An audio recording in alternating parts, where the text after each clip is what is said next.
Mqaza obeneminyaka engama-25 waseDiepkloof. Isidumbu sakhe sitholwe sinqunu esigangeni ngolwesihlanu olwedlule. Amaphoyisa aseqala uphenyo mayelana nalokhu kubulawa ngesihluku. Imbangela yokufa kwakhe ibingakaziwa, kanti umndeni wakhe ososizini umkhumbula njengomphefumulo omnene onothando onqanyulelwe impilo yakhe kabuhlungu.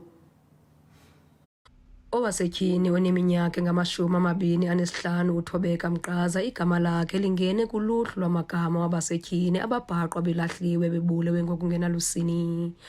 uThobeka umzimba wakhe ubhaqwe eDiepkloof ukwimo engentle kwaphela kwaye ukhululwe impahla, nto leyo ushiye usapho lwakhe luqhelekile.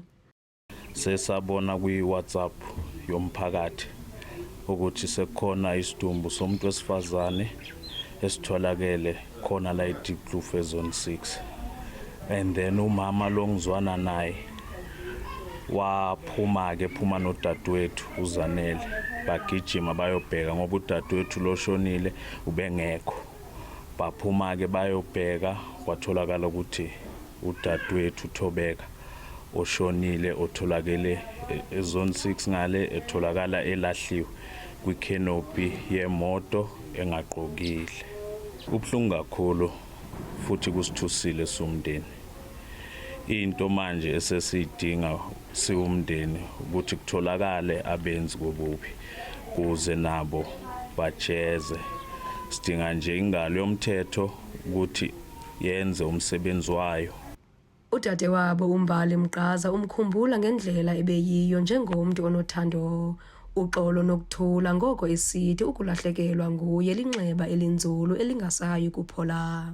Lento le ivelele umntana esekhaya isiphulile kakhulu because into ezikanje we usually see them ku social media, ku TV, and then when it hits home it's hard, it's tough, especially isimo lesi atholakale angakhona.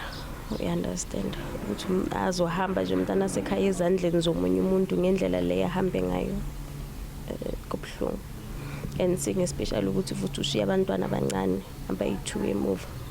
It's hard, it's very hard. Don't wanna lie. Thobeka was a fun person. Thobeka ngasho ngithi she was the life yala ekhaya. Yabona namanje ifika khona nje bofika nje uthole grass music acula nje bekumuntu, she was full of life.